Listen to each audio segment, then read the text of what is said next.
It's Lori.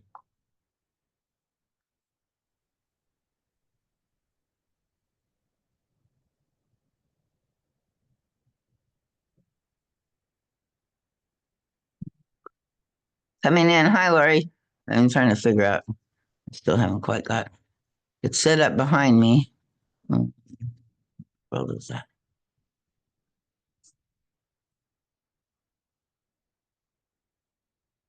Okay. We're just starting the lecture, Lori. We're reading out of the Surrender to the God Within book, and we're currently on chapter 3. And this also, there's a lecture on this. I think it may be a combination of a couple of lectures in this chapter, but it includes the lecture on happiness as a link in the chain of life. So we were just talking about using AI and some of the lecture programs. You can upload the PDF and it'll organize and bring out all the points, and very helpful in a lot of ways. But I really appreciate just being able to kind of read the guide's words and hopefully bring the spirit of the transmissions in at the same time. And then hopefully we can just discuss as we go. Um, and feel free to break in if you have questions or comments. This is based on Pathwork of Self-Transformation. That was a series of lectures that was channeled by a medium by the name of Eva Pierrakos from 1957 to 78. And I believe Happiness as a Link in the Chain of Life was like lecture number 5. So this is early material. And because of that, it's a little more metaphysical. It uses words like God a lot. And so, just notice again, I think, he's really pointing to something, it's like it's not the old understanding of the words that we have sometimes. So, try to open to, the understanding that he's bringing here. He says, "Greetings. I bless you. I bring you God's blessings." God's spirit world would want nothing more than to help you grow spiritually into happiness, harmony, and light. God's spirits, and isn't really defined, but like there's an understanding that there's angelic beings and ancestral beings and beings of great development that are part of our lineage that are trying to help us, and they are continually trying to extend their helping hand to bring us over the hurdles where we're struggling with the difficulties in our spiritual development on this path towards perfection. And we can only help, however, the spirit world we guide is referring to, these divine beings can only help, however, they can't force. And so first we have to want to reach perfection and open the door through wanting it. And there's another lecture where he talks about, if we want it too much, it kind of like also makes it difficult. So, there's this way that we have to like align and want it, um, but not with a forcing current, and with a kind of a faith in a way that maybe it might, take a while, but in somehow, you know, this development, and it may not look the way we expect it, but the development is happening. And then only then can we perceive that the help is a palpable reality. And this in turn will increase the feelings of security and deepen our trust in the reality and truthfulness of God's spirit world. So again, by interacting, engaging, having experiences there, like we begin to, recognize that there's more that meets the eye than just our three-dimensional material world. Yet it is only too often that humans pay no attention to the heavenly spirits around them, and so will not see, hear, and feel those who offer their help. Even if they believe in principle in the existence of God, they do not think that this has an effect on their personal lives with all their problems. Thus, they close the door and may continue walking on a wrong path, going in the wrong direction. And anyway, like right and wrong is kind of a dualistic term, but in some ways we're just saying, like walking without all of this guidance and light to help us, right? Is like gonna make it harder somehow. So, and then, we want, perception, and oftentimes we're coming in, with distortions in our understanding and perceiving from childhood, from other lives, that kind of thing, images, as the guide calls them, that get developed. And again, these are all concepts that come through much later on in these lectures. But he's saying that that we can kind of go in the wrong direction, and it begins with a seeming trivial choice. But the more one moves away from the point of choice, the further one will stray into a dead end street, from where it will be ever more difficult to find the way out. Even when people love God and want the good, they so often do not see in themselves what is the determining factor in their development and fulfillment. And I think most people kind of can recognize this. We often see it in others more clearly than in ourselves, right? And often it is these, buried deep unconscious parts. So, it's not like we should, see more, but it is like that's a part of the work, is to, bring more of the unconscious into consciousness. So what appears to be an unimportant detail is often the root of all unhealthy currents in the soul. You, however, do not recognize it because you are unwilling to awaken to the inspiration coming from the divine spirits. And, besides the inspiration part, I mean, this is kind of interesting to me because, like, sometimes it is like there's a single root, there's a kind of key. And when we can really see that, and the guide often talks also about, getting the images as keys, but like there's a many images, but then there's maybe a main image that, connects it all. And so when we can kind of get that and see how it is so related to all of our difficulties, it can really help us sort of shift things. And when we think of it as, like all of our problems and all of the concerns and difficulties that we have, it feels overwhelming somehow to tackle the octopus, right?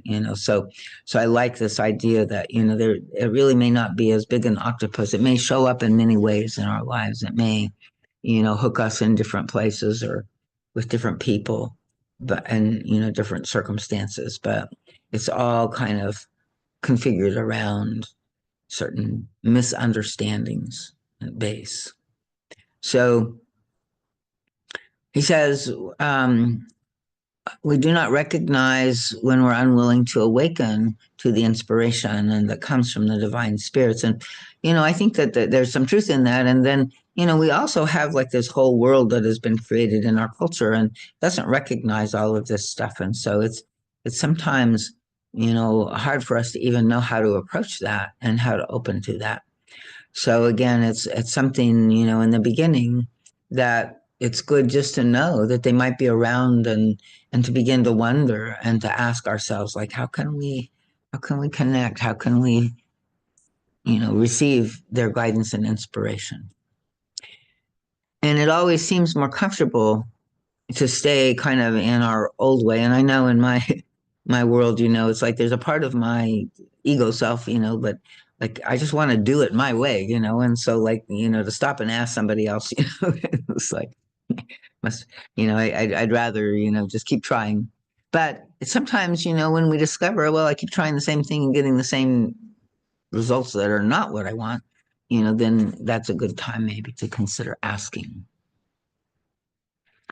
And the result really of, sort of kind of continuing on the squirrel's cage, of unawareness on these patterns and dynamics. And we just kind of keep trying to get it better or fix it or something, but we haven't really unraveled it or penetrated it to the degree that can really set us free. Then, there is a kind of sadness and deep dissatisfaction with life. And we really don't understand why. And it's often the very reason, that that's kind of the task itself gives you the hints to awaken you that this issue, is sort of like your way of awakening. And so he says, may each of you hear what applies to you personally.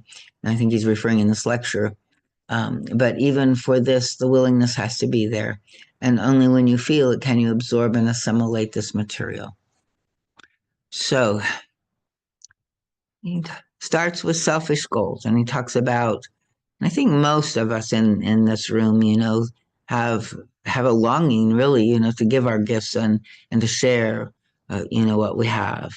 Um, so, I don't know how much it applies, but sometimes it's good to look deep inside in different ways, where we might hold back or hold on in selfish ways. But it's also, beautiful to read this here, to realize that, you may already be fulfilling, some of the aspects of what will bring happiness in the long run. So he says, when human beings set themselves a goal, whether consciously or just emotionally, and this goal is a selfish one, they will often not be able to reach what they want. Even if they reach it, its effect and satisfaction it gives will be a fleeting one. It will dry out, become shallow, and eventually dissolve. If you want happiness just for yourself, then you will not become happy. Most likely you will say, but of course I do not want happiness only for myself. I will be very glad to see my fellow human beings also happy. But it makes a great difference whether this is just an occasional and rather superficial thought formed out of a sense of duty, or whether the wish penetrates your whole being.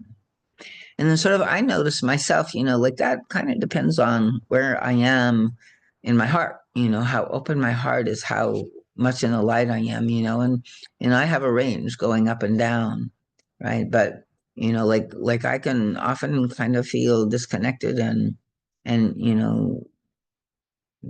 don't know, sort of disappointed in human beings, and judgy about them or something, So, um, and I think most of us kind of come and go. And there are times, like I have a great depth of love, I think almost for all of humanity on the collective level, right? And truly do hope, all of this work and this, wisdom that I'm trying to find, it can be passed on and I love it when other people, feel helped in some way. So, I think there is a reality, but it's not like, across the board.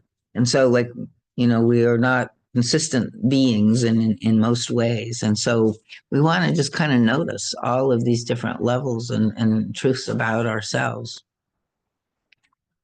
And when our desire to help is out of a sense of duty or I know I have a relative who really has carried depression for a long time, and a part of that he's shared with me is a kind of sense of not feeling like he has anything to give, not feeling worthwhile in life, and I think in our culture again, we make that about being special or unique or having a special talent in some way, or being great. And some people do give a lot and are great at their giving, but like again, I think that there's so many simple ways, wherever we are, I think that we can give. And even like if you're bedridden and going through your own, and certainly hopefully this is just holding a space and some prayers for Frank, we can give in that way here to join together. But there's some so many ways that we confined in some sense to make this happiness a link in the chain, as the guide is talking about. So he says, we can look inside to ascertain how deep the wish really is. And we might deceive ourselves where we might want something with our mind, but another part of our personality, which he calls the lower self, pulls our emotions into quite a different direction. And so this part does not really care for the other person, not emotionally. And this is the crux of the matter. Almost anybody, unless still on a very low level of development, will, in theory, feel glad when good things happen to another person.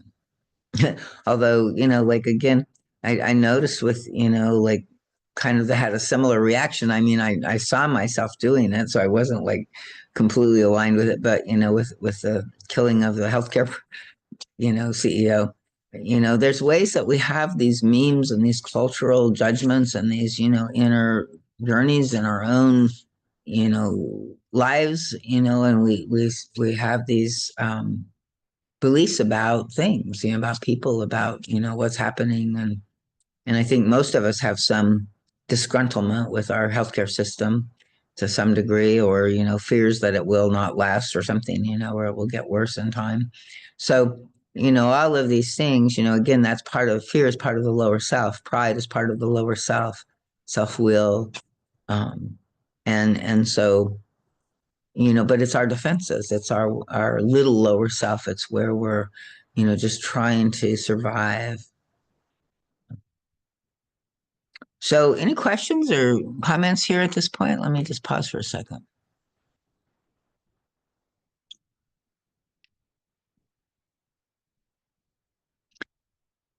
So most, he's saying most people will detect in themselves some envy, slightly malicious joy over the misfortune of others, right? So, mine the only one. People recognize that inside of themselves sometimes. It's okay. So, Yeah, I definitely could relate sometimes. Yeah, yeah. it's something that I feel extremely bad for. Like if it comes around, that feeling is just, gosh, how can I? Well, I guess it lessens the stress on me or something, like or pressure to perform if that person didn't perform well, something like it's a competition kind of thing, and just Uh-huh. you Uh-huh. realize more that I'm here like in that competitive mode, which is not really um what I truly want to be, and so I kind of So yeah, so rather than judging yourself for feeling guilty, just recognize, oh, that's where I am, and make a different choice, right? See if you can shift it. And that may, also require, some inner work. But I think, it's better than trying to control our lower selves or, shame ourselves. Like that's just the ISI, the idealized self-image that brings on the shame and guilt for acting out our lower selves, right?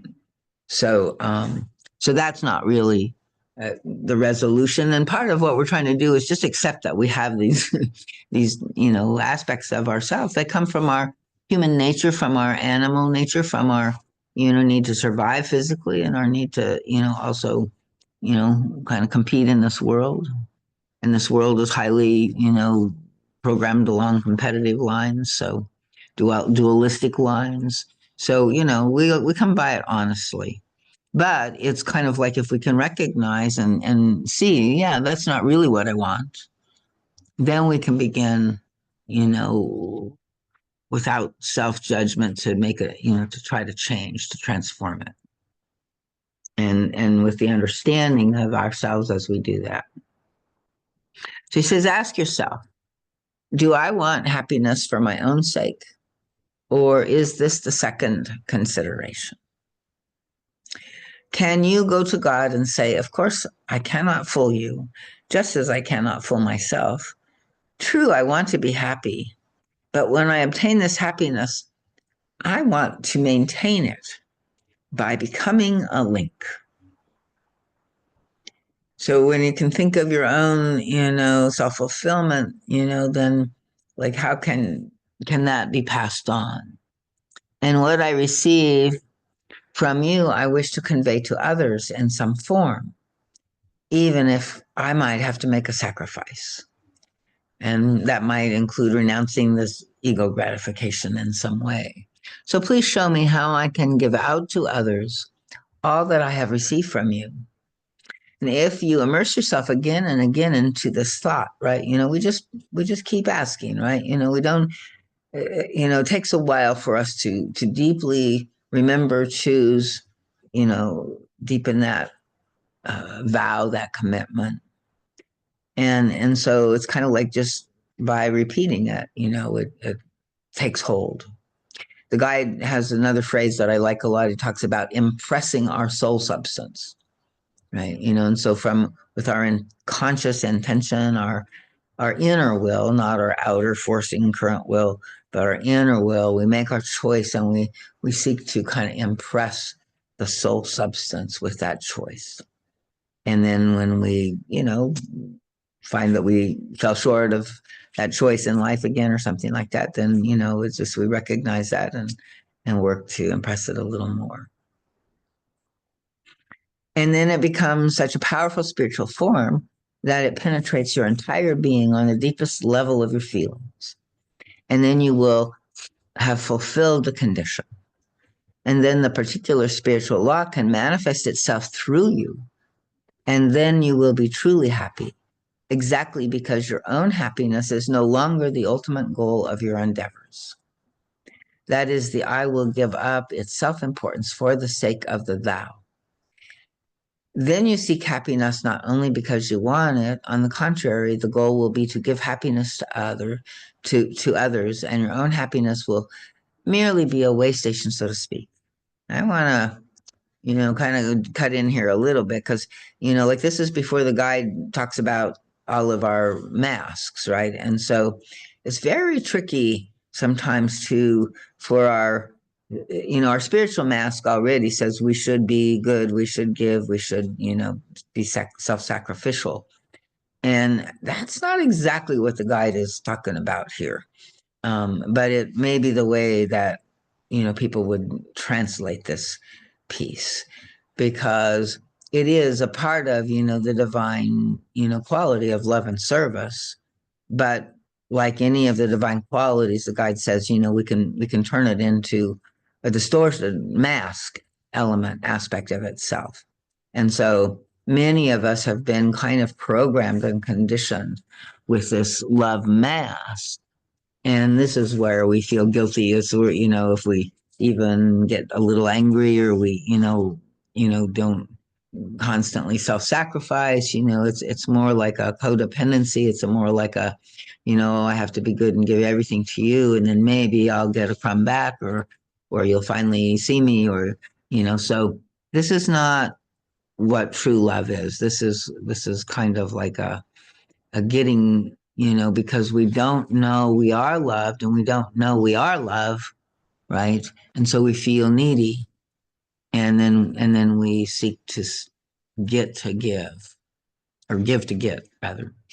Um, so does that make sense?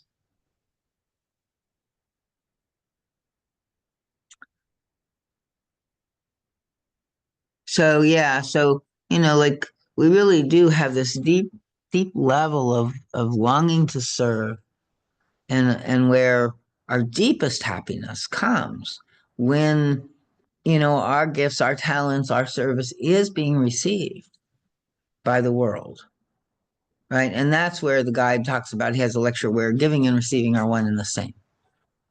And when we're giving from there in that fullness, it's like it's not a sacrifice. I mean, we're getting as much back.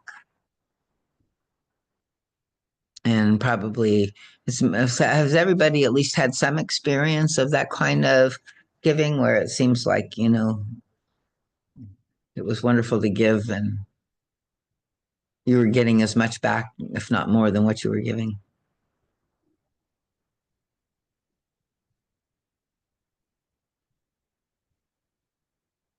Yeah, I think it's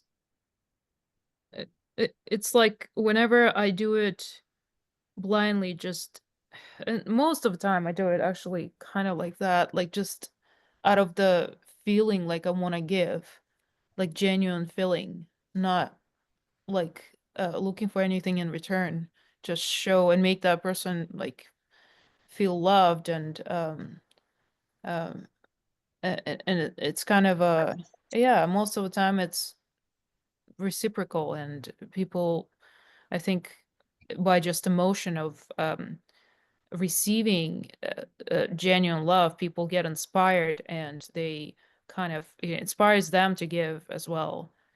um so it works in both ways, starts working both ways. But but I get what you're saying when you said it's like sometimes there like I do find myself trapped. It's like, oh, I should be probably nice. I probably should be should be doing this, should do that. And it's not although I'm like out of energy of giving, I still kind of try to make myself to be kind of to fit into that idea of being good. Since I'm good, I should be doing this, like giving and Right. helping. And I think you're naming something important there too, because it's like, when we feel like we should give, like, I mean, we truly may not have any more energy, it may mean that we actually are needing a rest cycle and not to be giving right now. We need to go plug in, fill up, or whatever. Yeah. But a lot of times, like just the thought of we should makes us tired, makes us feel like, we don't really have the juice to do it. And I think that's kind of a failsafe, it's kind of like then somehow there's a wisdom in our own being that is telling us, that that's not the answer, the should stuff, like, I mean, maybe there's some truth. Maybe you even want to, right? But if you try to go from the place where you should, it will inevitably create a negative experience in some way or another.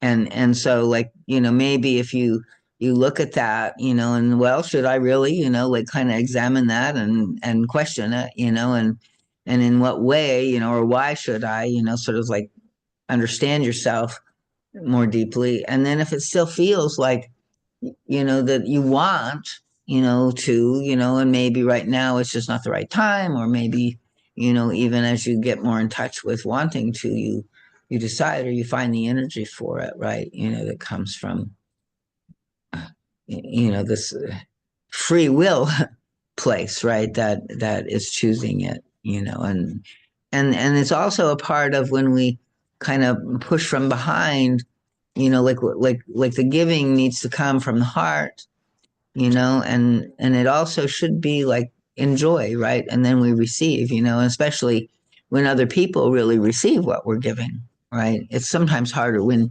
it's hard where they can't quite receive. But when you make that connection, where people are receiving what you're giving, um, then your giving really feels like you're receiving, right? So yeah, it's a big study here. I think that, and a lot of work has to kind of go into tuning into our real nature, and focusing and listening to any parts that have got resistance. Because if we try to make ourselves, love, or, like give, and it's coming from that, making that forcing current outer will, it's not going to bring the happiness that he's talking about here. I feel like also in the medical profession, it's so hard because it's you kind of you have to always be a certain way with the clients and it's less accepted to be not in a um to be just not in a mood, not in a not like in that energy of caring and loving constantly. Uh-huh, uh-huh. So Yeah, yeah, okay. That's a good example. And I think in that situation, I mean, again, like we do have like a professional mask, that can be useful. I mean, I think, you don't necessarily, when the grocer asks you how you're doing, give them your whole life story or anything, So I think, and you are, there, providing a service, and you are getting paid, and so there is a way that, that kind of situation, I would really look into, if I have the time, like what's going on inside of me, because I think that your natural nature would want to, flow out and be helpful and loving. So something is blocking that, right? And so then we can go work with and clear that, ideally quicker than we might imagine, so that, we can enjoy, doing our job, being in service, whatever it is, like that. Do you think that the happiness can manifest in like an expression of divine qualities like courage, love, and wisdom. Like, for instance, I mean, it's kind of abstract to me to like think that I could give some happiness to somebody, but Mm. I could give them some wisdom. And if they got something good out of the wisdom I gave them, that would be like an expression of happiness. Does that make sense? Uh-huh, uh-huh, uh-huh. Yeah, I mean, that's interesting what you're saying, and I think I'm following, but I'm kind of puzzling too because it does bring up, well, what does it mean, to give happiness to the other? And he's saying, like it's like, we want others to be happy, right? It's like what is that Buddhist prayer? May all beings be happy, may all beings be free. There's a part of our soul, I think, that really does align and long for everybody's happiness, right? And Mhm. then how do we give that? It's like, maybe it's just being aware in the moment. Oh, that little old lady needs help to, go sit in a chair or something like that, right? I think it's something that in the long run, I think in this dharmic world that we're moving into, it's going to be like that we're just going to find ourselves exactly where we need to be. And the universe is there like looking for us to, be offering something in that situation, in that moment, in that interaction. And that, we don't have to figure it out. It won't be a game, like it will be sort of our greatest pleasure and happiness to give that which is being called forth and needed in the moment. And so, I think, somehow we will have a deeper experience of this than we do now. But like when you're doing your music, right, on stage, Mm. right? I mean, like when you're really filled with your music and you're like radiating that out and singing it with your full being, right? There's a kind of way that people are receiving, and part of what they are getting is, your love, your connection, attunement to that music. And then, I think, there's some kind of resonance in there. So that would be one example, I think, of maybe sharing happiness, or, you know, bringing what you love into the world and sharing it with others who might also receive from it. Right. Yeah, definitely. Hmm. So, but yeah, what you're saying, I think is true, to bring your courage, to bring your strength, to bring your, like, oh, I can, help you do this, right? Like, we used to live more in tribe and in community, and so, I think oftentimes just our physical capacity, and helping with the daily chores and that kind of thing was part of this way of serving and caring for each other.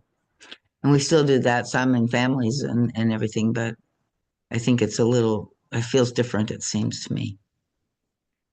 So we're here in this journey of kind of individuating most fully, is my sense of it, and so in a way that's a kind of selfish journey. I want to find my way, and I want to do my thing, and I want to find out, how I work. And so that's been our journey, and it's not been bad. We shouldn't feel guilty, for wanting to know that and finding our own self in that. I think it's a prerequisite in a way to, coming to this next level.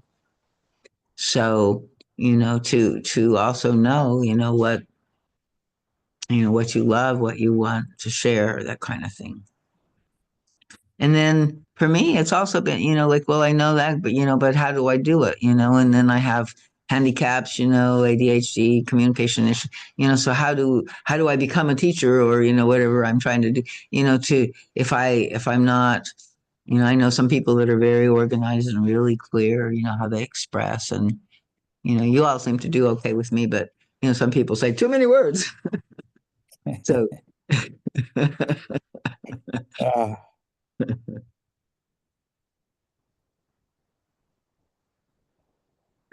so ready to go? Were you going to say something, Frank? no, where were we? At your I happiness? think we were here kind of like where he's saying, Your happiness. yeah, your happiness will be given to you so that you can pass it on. Well, And then you will, it almost feels like it's like your divine gift will be given to you so that you can pass it on. I mean, I have a problem with uh, you know, happiness. the happiness with the word, the word itself. What does it mean to you? Or why, can you tell why? I know you said it's kind of abstract, which I sort of understand, but anything else there?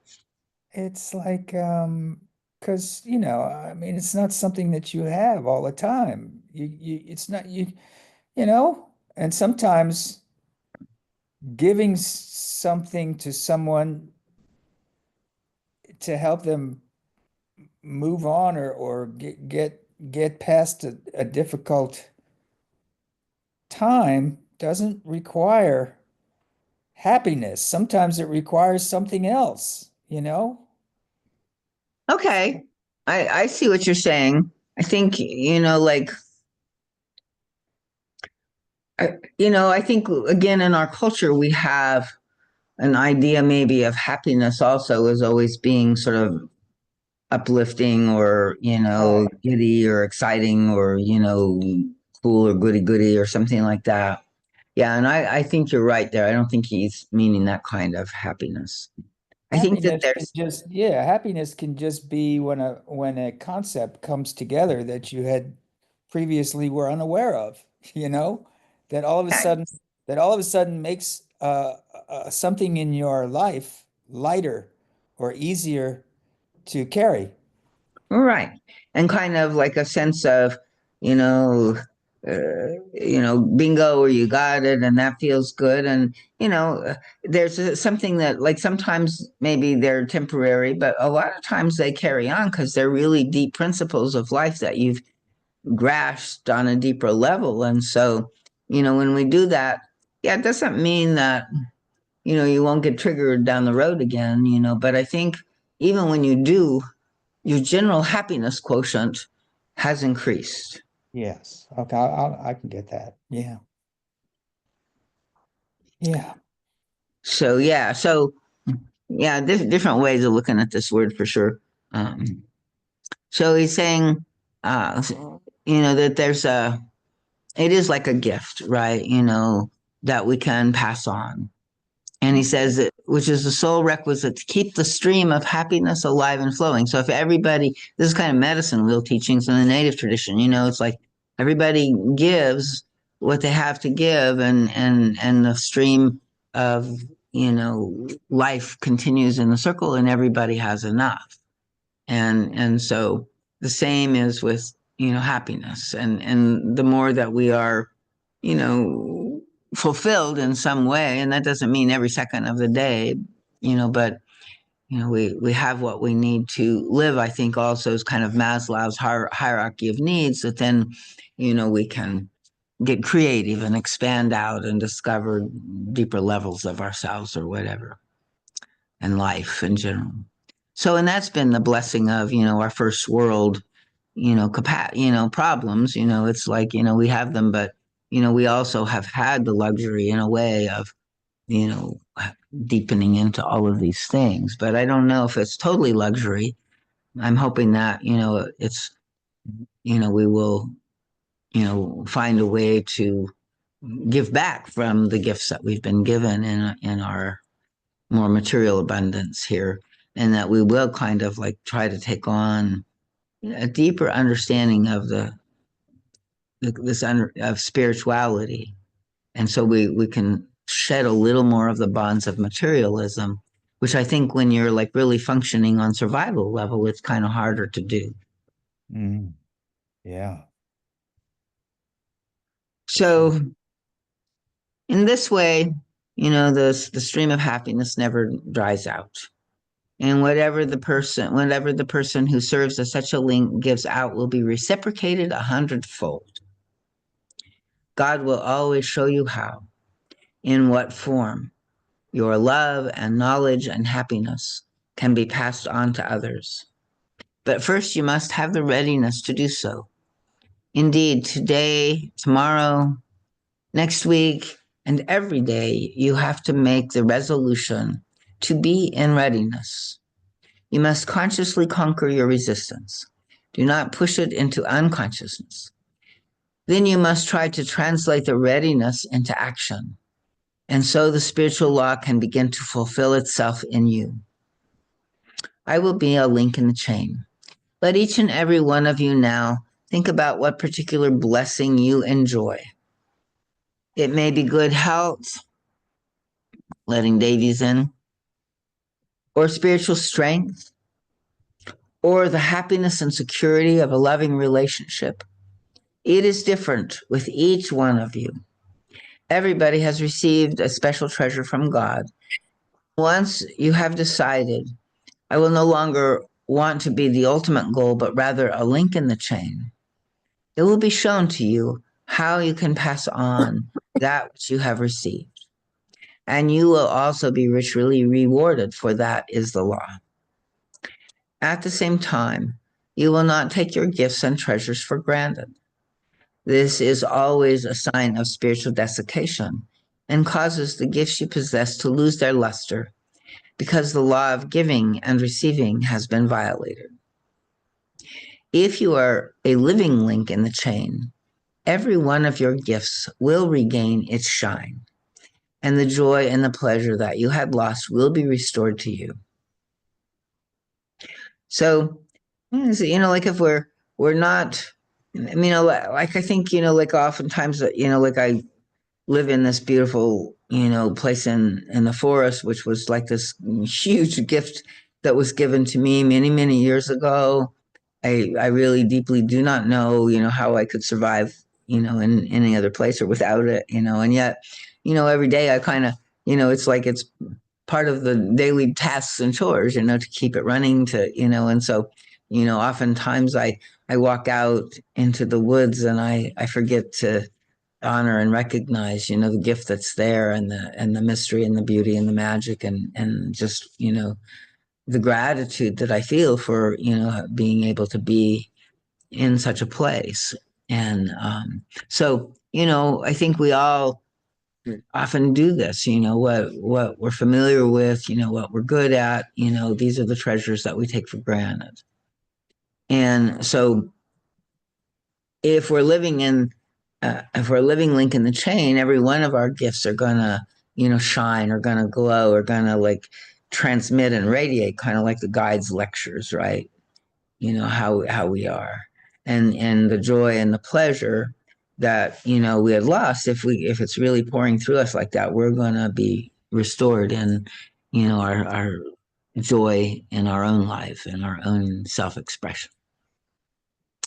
So as with happiness in general, so it is with every one of its components that a person may desire. So here's another breakdown of happiness, Frank. Could mean love, strength, health, freedom, everything. Whatever one wants for one's own sake will dissolve, wither away. Whatever is sought for the sake of the other as a link in the chain will blossom and flourish for yourself and for the other. And so, like, even I'm thinking of, I don't, if you have a back pain, it's not that you need to go, become a back surgeon to help everybody else to get your back healed, right? But in some way, like you might think, just out of curiosity and just kind of exploration, so, what I want is my own healing for, myself. I want to stay mobile. I want to, use that healing so I can, serve and give and take care of, people I need to take care of, or whatever, Yeah. And there may also be somehow, something in, the hurting itself that you'll discover, like, something that works that then you can pass on, to other people that you run across that, God might put in your way that have a similar issue or whatever. So I think, there may be many different ways of this happening, right?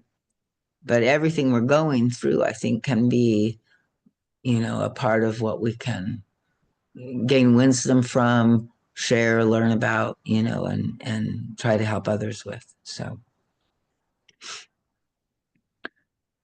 And then he gives this example. He says, take, for instance, the many people who are preoccupied with becoming free.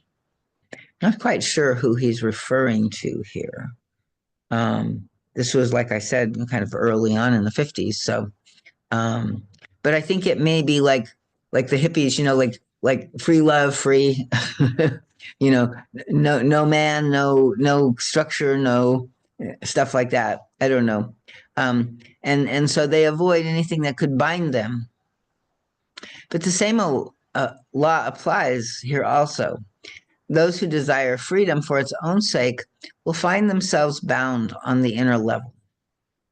On the other hand, one who desires freedom to become a link in the chain, to effect some special task for God's plan of salvation. So I guess like if I want to be safe and free from interference by, society so that I can, like share dimey in the world or something like that, right? So, like these things somehow, if I were just kind of trying to do it to, make a name for myself and make a bunch of money, probably would get myself into trouble. But, maybe if I'm actually, sharing this, even though it might be, risky in some ways, then it can be because I care, to give freedom to others as well. And so maybe that becomes a chain in the special task for God's plan of salvation.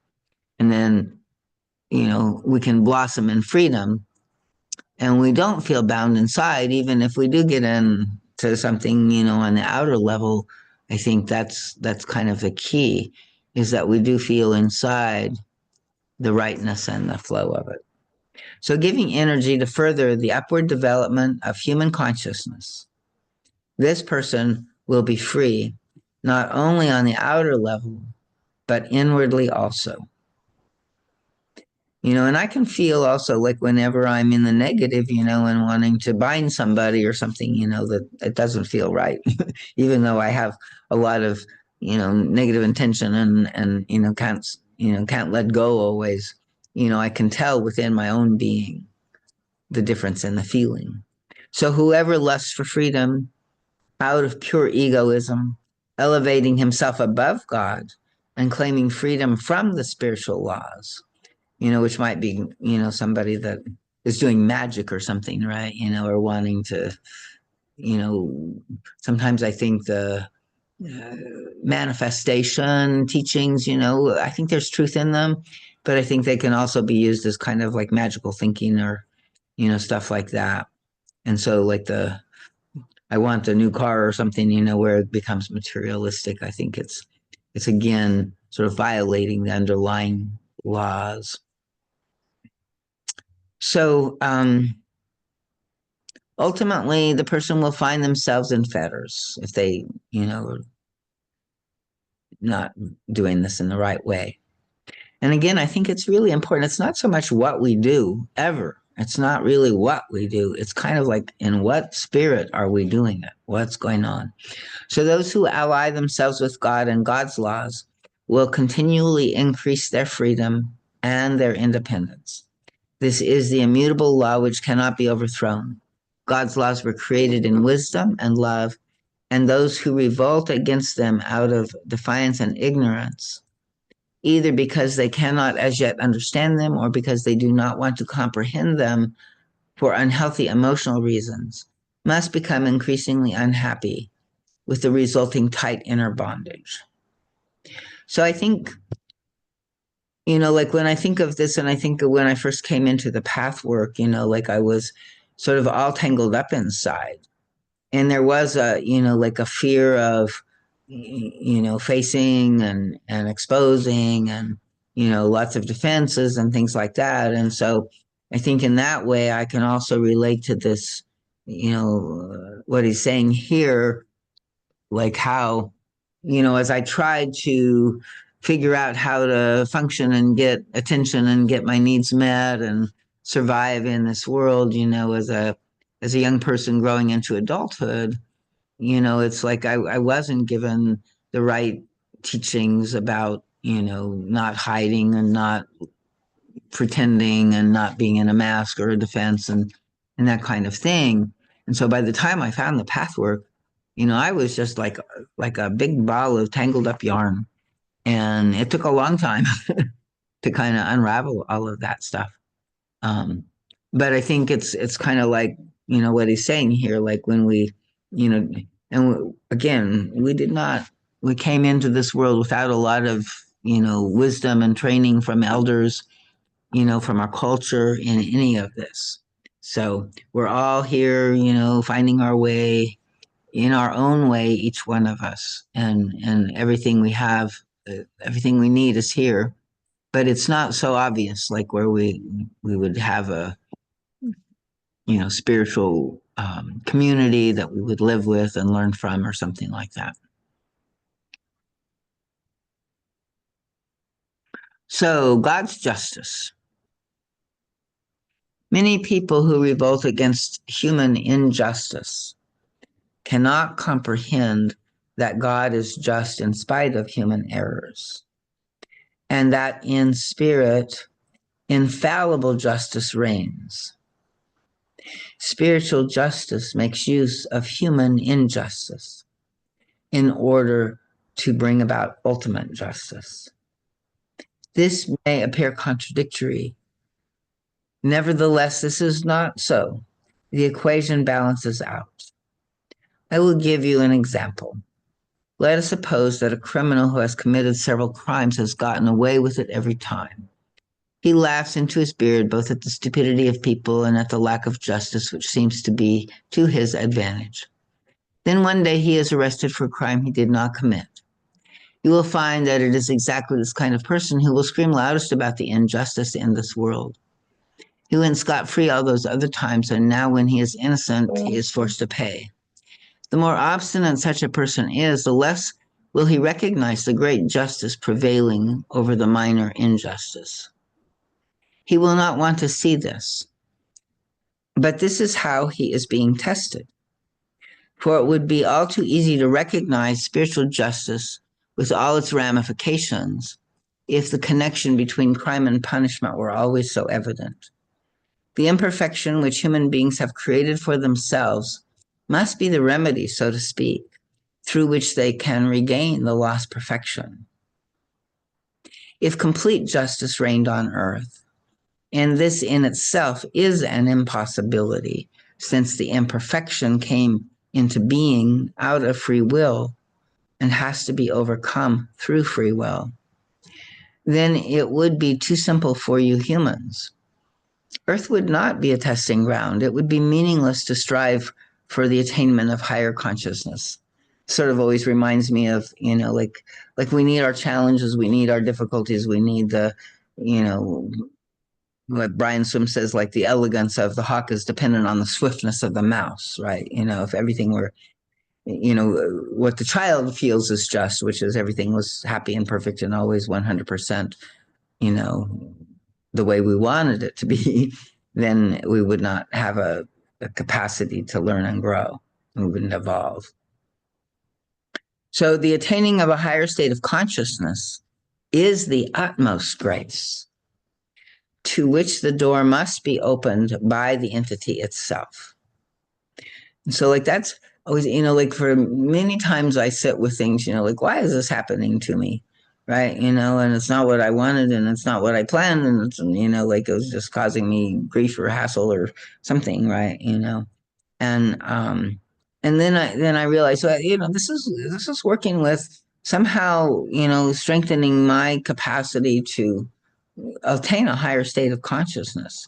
And what I'm struggling with is the part of, my immature consciousness, that's, I'm still lost in. And so, the problem then also is the door, to the higher thing. And so, and I often don't, make it at the test, but I don't ever feel anymore like I only have one chance. It's like it just keeps coming until I finally achieve it.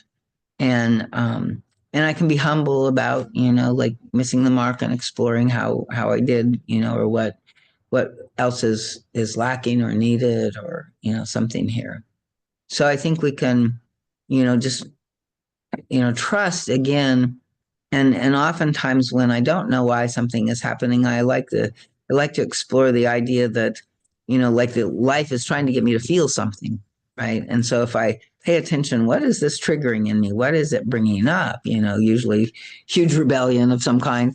Then I know what I'm working on, and then I can just focus there. Then I can hold that space and go deeper inside of myself and do the process of trying to integrate that part, trying to heal and transform that part so that it can, find an easier way and a more happy, way of being in the world. So she says, you are tested as to whether or not you are willing to see further, even if this means giving up self-will, which is mine big time, spite, self-righteousness, and other negative currents. Lots of self-righteousness as well. The magnitude and glory of God's creation lies exactly in the fact that imperfection is used as a means to attain perfection. That human injustice is used to bring about divine justice. And the example I use is a crass one. Nevertheless, it applies in one way or another to everybody. If you really want to find out whether this is so in your case, the insight will be given to you. Though, of course, it is not easy to meet yourself so honestly. You often have to pay for something that you have not committed, but what you are really paying for lies buried in the past. What it is can be found out only by summoning the inner will and meditation. And even if the action for which you have to pay now was committed in a past life, the insight can come, provided you follow this path of development and purification. Helpful insights are given by heaven as a result of your honest endeavors for your humility and goodwill. It can also happen that you are not asked to account for a series of smaller trespasses. The spirit world is willing to wait and see whether you will conclude on your own that something in your character needs to be improved. But if you do not search in this direction, the effect of all the neglected deviations will descend upon you, as it were, in one fell swoop. You will have to pay off all the little things. This may make it easier to awaken you to the fact that you have to change something in yourself. And here again, in your attitude will be tested. And you will say, I never did anything wrong enough to justify all that is coming to me now. Or will you assume that God cannot be unjust and therefore begin to explore whatever it is in you that needs to be uncovered? This is always the question, and your answer makes all the difference as to whether you are passing the test or not. It will determine the direction of your development. It is a special grace, and I purposely choose this word. When you can pay off your violations of spiritual law in the same life and not in the next, since it is so much easier to see the connecting threads and thus recognize ultimate justice, even when it comes in a roundabout way. Such experiences will make you feel that there is safe ground under your feet and establish your permanent trust in God. But as I said, the grace of recognition can be given to you even if what you pay off reaches back into a previous incarnation, provided you are absolutely determined to choose self-awareness and purification. In this way, it will be easier for you to harmonize your relationship to God. and harmony with God brings about your happiness.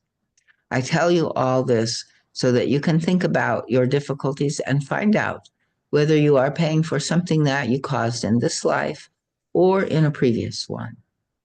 Whichever it is, you can still find the seed in you. It must be a fault which has to be recognized and dealt with. Like it's like our own special kind of like the guide talks about, we bring in a soul dent, like we bring in, like a sacred wound is another way I like to think about it, right? And it is like a fault, and it's a special fault. It's like and it's not like, oh, we should be feeling shame or bad because we carry this fault. We should feel like we're here, bringing this fault in for healing, for transformation, and who we are is not the fault, but we are the divine beings that are carrying this and working, to bring it to the light. So when we can understand that, it helps. And then it's easier to recognize and, be with our faults. So opening the unconscious. When humans shed their body and enter the realm of spirit, most of what you call the unconscious is open and accessible. Not one of you, my dear ones, not even those who have already progressed on this path or who are actually in a state of healing, have even the remotest idea of the reality of this unconsciousness, which is so often deeply split into opposing currents and works against the conscious mind. So, everything we want, we don't realize if we're not like manifesting it, or if, that injustice seems to be, it could be coming from these unconscious aspects of ourselves. So some of those who are in healing may have caught a glimpse of it. Encountering these previously unconscious currents and tendencies feels as if you met a total stranger who leads his own life. Only it's yours, right? It requires work, discipline, and training to feel into these currents and recognize precisely what they are. The encounter with this stranger is a sign of great progress. You have every reason to rejoice.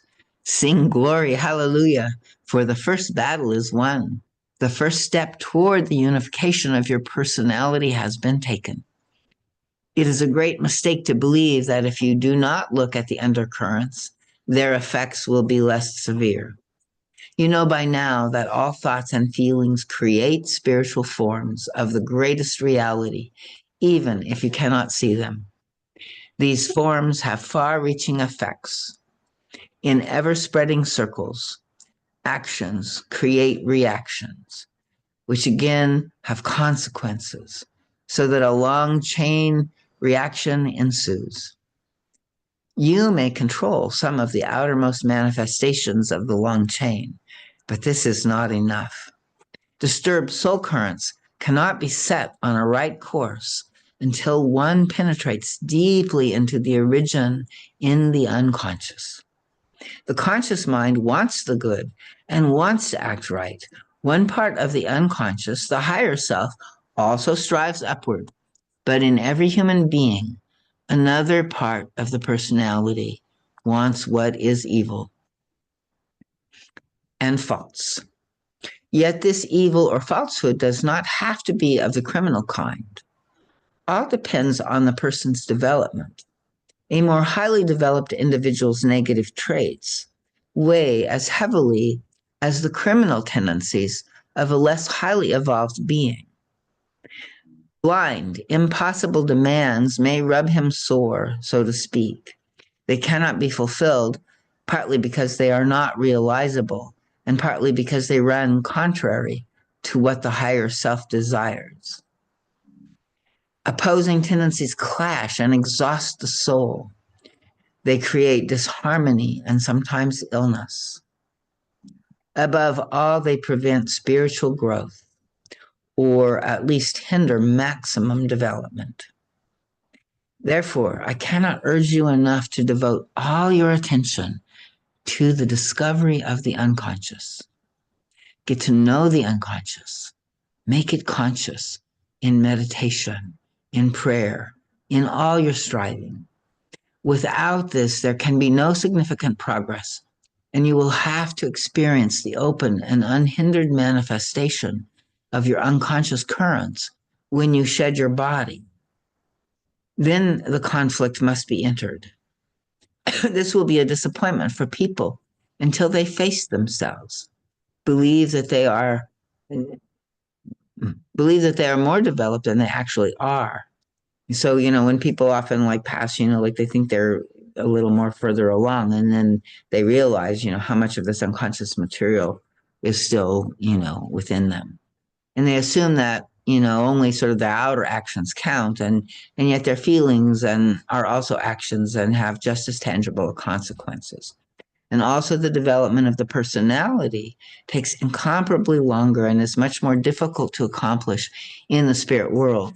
So this is why, it's such precious time here to kind of really delve into all of this, and kind of it's not a problem if we've gotten lost in sort of our darkness or our negativity. It's part of this kind of descent process that can really help us develop and grow. And without it, we can't.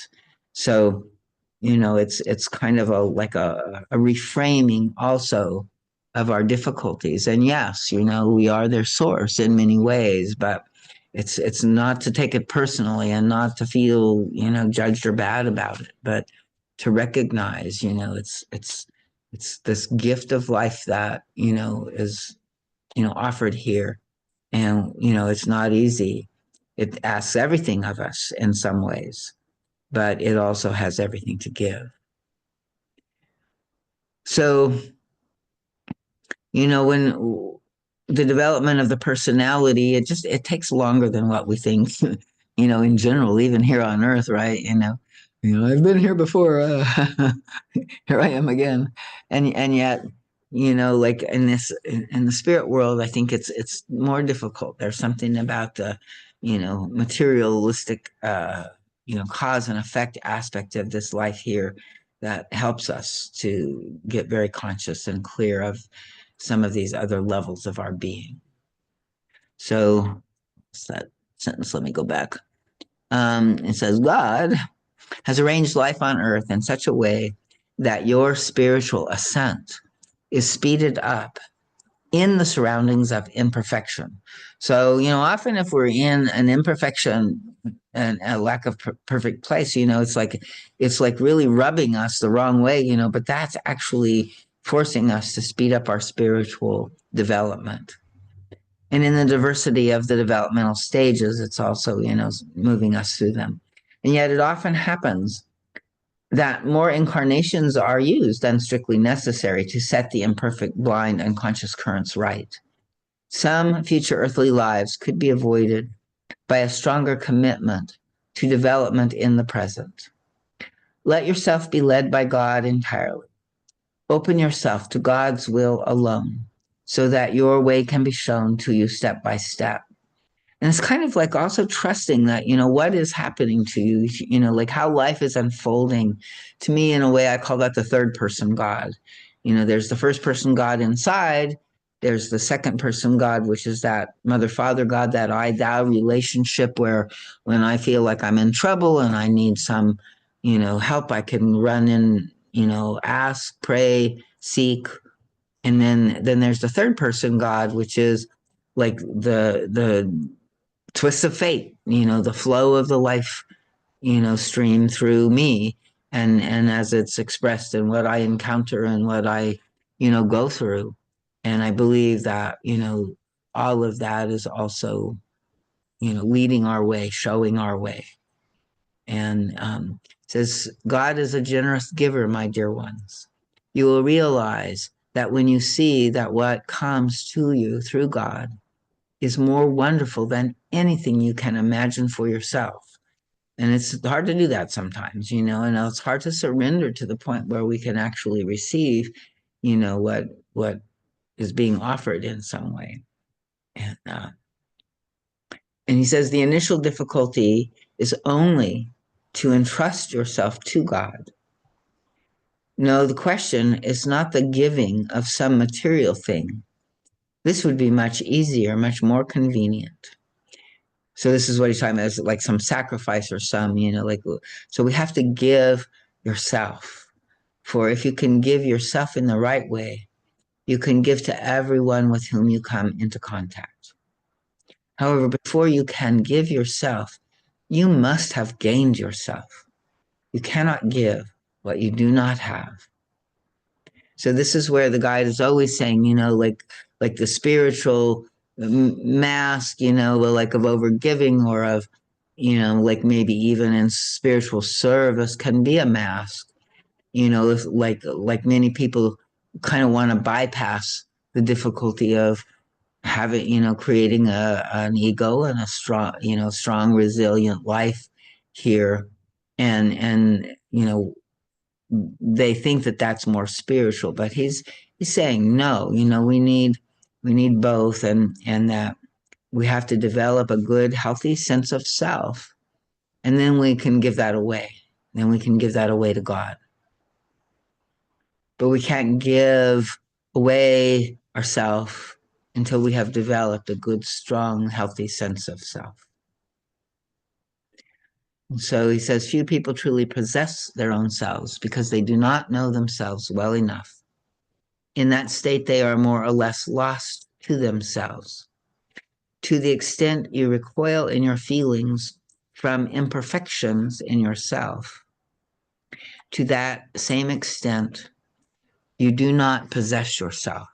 So that's so powerful right there. Like, to the extent that we recoil from imperfections in ourself, we do not possess ourself. And like most of us, and even me, like it's hard not to feel some kind of recoil from. But can you see when we do that, like how we divide ourselves inside, like we split ourselves, we reject our own being. What does Right. recoil means? Recoil is pull back from. Ah, okay. Recoil. Okay, recoil. Oh, like a like a spring. rifle recoil, but also like a recoiling back from something that's like the hot stove. You Mhm. you touch your hand and you recoil back. So it's like it's pulling back from, and so we can't. And another way to think of it is reject ourselves, judge ourselves, shame ourselves, you know, and so this is the idealized self that's usually doing that, and so it's kind of put sort of on automatic pilot. And so part of our healing is to recognize and kind of take possession of ourselves by honoring and recognizing that we don't really deserve to be met with that kind of self-judgment or rejection. Right? And again, he's saying, like the requisite for giving ourselves to God is to have possession of ourselves, and to do that, we need to accept ourselves as we are, imperfections and all. And when we do that, it's really a kind of humility, right? When we don't accept ourselves and imperfection and all, it's a kind of pride. And yet we don't have to feel humiliated.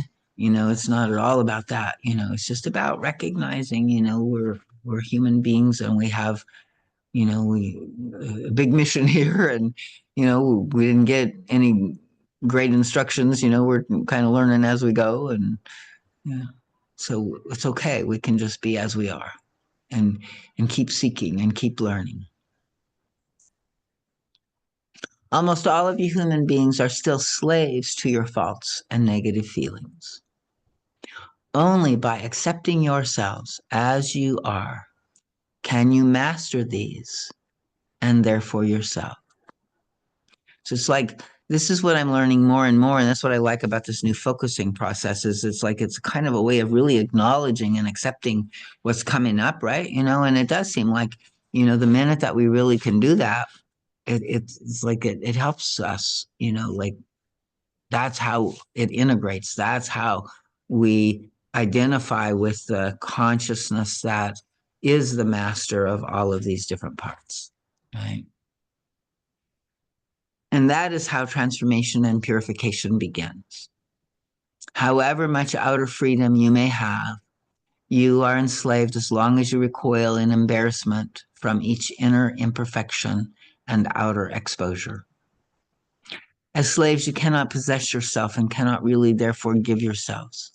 A consequence of this state is that you are dependent on this or that outer happening and therefore cannot feel harmonious. Harmony can only be created when you no longer depend on things that are beyond your control, which is like, whoa, can you feel that, right? Like it's such a simple principle, and yet how difficult, right? So we can't measure ourselves by, being able to be perfect in this way, because what it's asking of us is so far beyond what our capacity is right now. We just have to be humble and do the best we can and grow and gain a little a bit at a time. And so, when I can surrender the small things, then I can start to surrender some of the bigger things.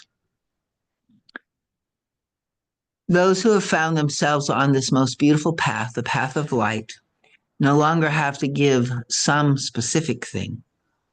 Such people can give themselves totally, not only to a loved one, but also to any situation in life where God has placed them. They can give themselves with their whole soul and with their whole being. So I think that, yep. So our next part 2 is on the nature of God. And so we'll do that next week. See if I can stop the share. Okay, so any final comments or? This is one of the earlier lectures, and like somehow I find that they're really powerful and beautiful and sometimes challenging. So is everybody feeling okay? I find it really hard. I find this one very hard. Yeah. I think I feel like it splits the two parts, the part that is a higher mind and the part that's a lower mind, because I think I think I can't speak for other people, but I think that if I didn't have all the negative fears, I think in general, I expect that I'm a naturally happy person. Because if I look at the times where I'm not in fear, then I'm okay with me, or I'm not angry, or I'm not frustrated. And in those times where I'm, then I can be happy for other people. But Yes. when I'm feeling the lack and the threat of other people and And then not the abundance, if I don't feel abundance, then I feel that maybe, that it's like the way that the guide speaks is like, oh, God is for you, God and spirit is for you. But in my mind, the way that I grew up, it feels like punishment. Be good for other people, be loving to other people, be kind in heart, not just in the words. I can be kind in my heart, but then there's a part of me that after I'm kind in my heart and I sincerely mean it, I feel the lack, and then I'm like feeling betrayed. right. So it's a bad message when you have that distortion. It's difficult, yes. I mean, he's trying to work around it, and it is one of those things that, it's like this weaving of this kind of duality that we hold in our beings, and it's tricky. And it's tricky also because the idealized self is so easily critical of us, right? And so like that's really a projected part of God in a way, like, oh, that's how, others and God and, like the outer critic sounds, right? And then we're always sort of in this way. And you're right, when we're not feeling safe and we can't expand, our heart is protected and defended. And And when you so, hear the guide, but when I hear you read that, there's a bit of a threat from the guide that's saying, well, if you don't deal with it now, you're going to deal with it in another life. And it's like, that feels like, I get it. It's this is how it's tricky. And I had the same reactions for the longest time. I can now hear that also just as truth and not as threat. But it's tricky because that's how I would hear it as well in the beginning when I would read these lectures. And it took me like a long time before I could even face, whatever the heck he was talking about my lower self. I was terrified of it. So, I totally understand what you're saying. And, there is it's a kind of way that we're still dealing with the child consciousness in those places and how to help the child consciousness understand that, while there is, cause and effect, there are, it helps the child to know that there is some justice or it's not just, random or something, and that there's ways that she's not bad because she may have brought this in from another lifetime, or it may have been a sacred wound in this lifetime. So we're trying to kind of take out the negative personal shaming connotation. It's like, where does that come in? Like God has like it's kind of like there are consequences, and without the consequences, we wouldn't really have any feedback in some way. And so, I'm that's one of the main things that I struggle with as well. And when I feel like the universe is not being fair, I fight with God a lot. Like I go into, like really feeling all of those feelings and working through them. And what I've seen in the long run, a lot of times, like, I don't know how to go beyond them, but over time, somehow time manages to put them in a different perspective, heal them, something new comes into place and puts it into a different light. So, it's kind of like one of those things where the guide is talking about, from the child consciousness, it is duality. It's good, bad, right, wrong, okay, not okay, blame, shame, credit and praise that we're seeking, like on the other side of the fence. And so we're always in this kind of, I think that's what he's talking about a kind of slavery there. But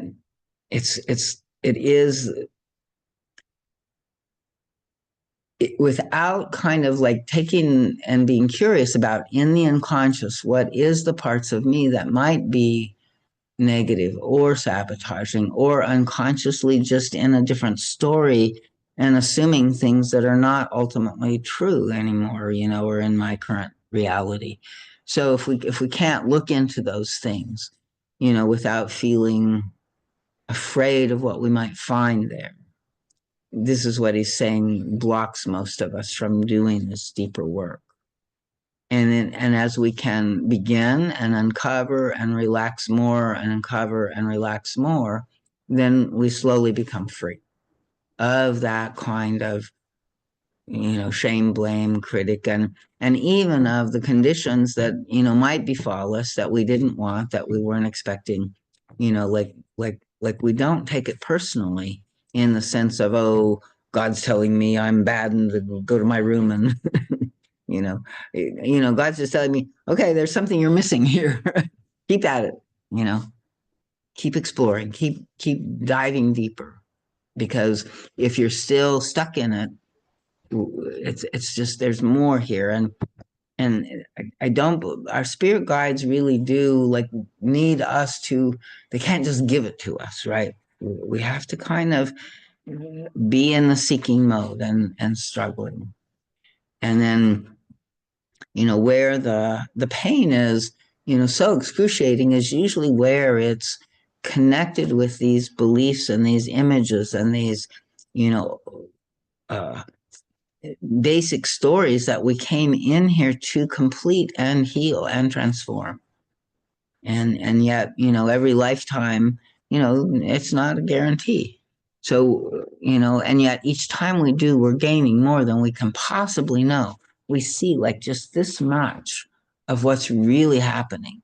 And so at the level of your soul, like the guide is saying, you may have brought in this, huge thing that's like really difficult, but like you are going to be so happy on the other side because it's you're going to see how you took on this greater difficulty, but it seemed like it was temporary hell, but it's going to serve to create more happiness in the long run. And so like the suffering in the personality and the small times of the earth, it's real and difficult, but I think it's kind of like that's again part of that spiritual understanding of in comparison with eternity and with a whole soul journey and all that we're doing, it's really a passing, it's part of just the flow of all of the happiness moving through. And if we're not feeling the happiness in the moment, it's a temporary thing. That happiness is the ground of the universe. All of life celebrates life in the depths of its marrow in some way. And then, where we're lost in inability to do that, we suffer. It hurts. It's less than, what we really want. And then we don't always know how to find it, how to find our way there. But I think it's exactly, the challenge that our life gives us. And I think we don't realize how much we are already uncovering and understanding and working through. And even when it's kind of like, oh, here's the same dynamic or the same problem, it's like,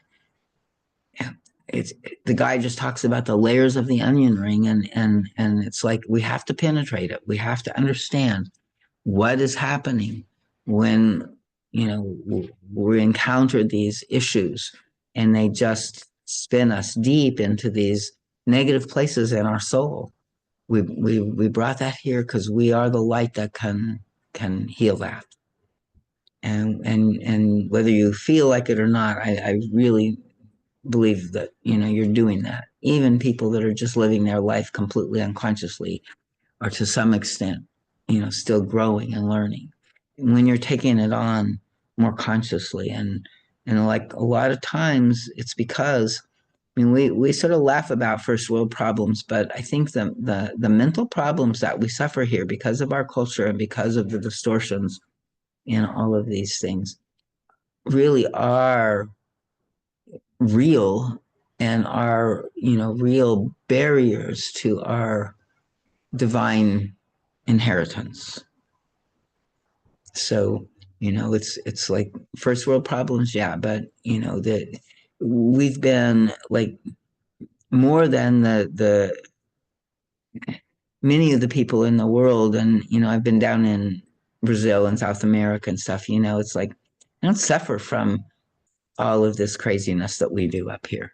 And they in the daimyo world, the Brazilians look at the us and see the North Americans as going through a lot of suffering to learn the healing that the plants give them, that they kind of take too naturally. And it's because they do not have all of this inner self-dialogue of self-hatred that we brought in. And I really feel like most of us that are here, that's what we're here healing. It's nothing else, and that's what is our biggest cost.